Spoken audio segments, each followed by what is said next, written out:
लक्ष्मण नारायण शर्मा या यूं कहें नीम करोली बाबा, इनका जन्म बताया जाता है कि 1900 के आसपास अकबरपुर के पास की एक गांव में फिरोजाबाद डिस्ट्रिक्ट उत्तर प्रदेश में हुआ था।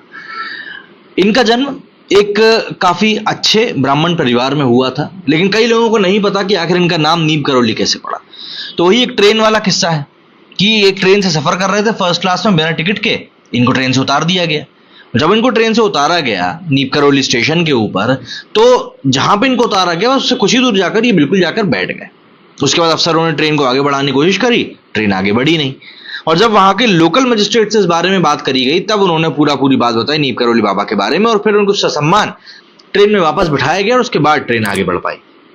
नीम करोली बाबा के भक्तों में अगर हम बात करें तो एप्पल के सीईओ रह चुके, मालिक रह चुके स्टीव जॉब से लेकर फेसबुक के मौजूदा मालिक मार्क जकरबर्ग और हॉलीवुड एक्ट्रेस जूलिया रॉबर्ट्स तक का नाम लिया जाता है। कहा जाता है और माना जाता है कि इस धाम की यात्रा करके उनका जीवन बदल गया। बाबा नीम करोली के बारे में कहा जाता है कि उन्होंने हनुमान जी की उपासना करके कई सिद्धियां हासिल करी थी। वे आडंबरों से दूर रहते थे और किसी को भी अपने पैर छूने नहीं देते थे।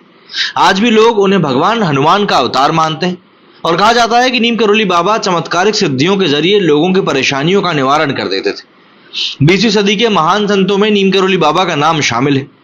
देश से लेकर विदेश तक बाबा अपने चमत्कारों को लेकर काफी ज्यादा प्रसिद्ध है।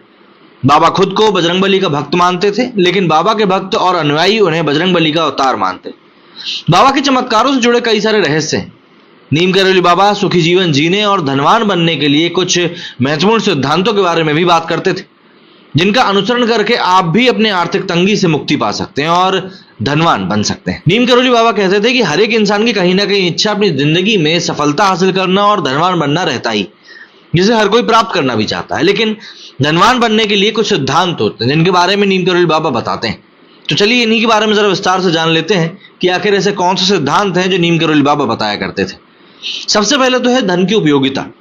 नीम करोली बाबा कहते हैं कि अगर किसी व्यक्ति के पास धन की प्रचुरता है तो उसका मतलब यह नहीं है कि उसे धनवान मान लिया जाए, बल्कि किसी व्यक्ति को धनवान कहलाने के लिए धन की सही उपयोगिता का पता होना चाहिए। बाबा के अनुसार ऐसे धन का कोई लाभ नहीं जो किसी गरीब, जरूरतमंद या असहाय के लिए उपयोग ना किया गया। इसलिए असली धनवान वही है जिसे धन का महत्व और उसकी सही उपयोगिता का पता हो। धन के वितरण के बारे में अगर हम बात करें तो नीम करोली बाबा के अनुसार जब तक आप किसी चीज को खाली नहीं करेंगे तो उसे भरेंगे कैसे। ठीक इसी प्रकार से धन जमा करने से धनकोष कभी नहीं भरेगा, बल्कि धन का वितरण करने से धनकोष भरता है। धनकोष में धन जमा करके रख देने मात्र से वो एक दिन अवश्य ही खाली हो जाएगा, लेकिन अपने धनकोष से दूसरों की मदद करने वालों को ईश्वर धनवान हमेशा बनाए रखता है। किसी जरूरतमंद के लिए खाली किए गए धनकोष पर ईश्वर की अपार महिमा बरसती और ऐसे लोगों के पास धन का आवक भी बना रहता है। सबसे बड़ी बात उन्होंने कही थी कि कभी भी अपने आप को गरीब ना समझे।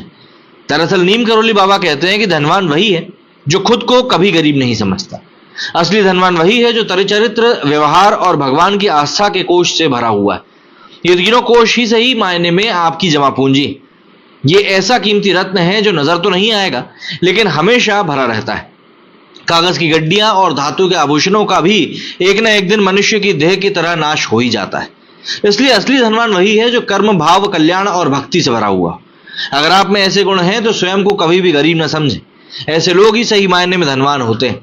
लेकिन बात फिर वही आ जाती है कि आज की तारीख में लोग कहीं ना कहीं सिर्फ पैसा ही कमाना चाहते हैं और पैसा कमाकर आगे बढ़ना चाहते हैं। लेकिन अगर आपकी इतनी इच्छा भी है कि भैया हमें पैसा ही चाहिए, तो कम से कम दान पुण्य करते रहें। उसके कारण जो एक चीजों का बैलेंस होता है ना कहीं वो बना रहता है। और आज की तारीख में वही बैलेंस सबसे ज्यादा जरूरी। अगर आपने वो बैलेंस अपने जीवन में बना के रख लिया तो फिर मुझे नहीं लगता कि आप कभी भी हार पाएंगे।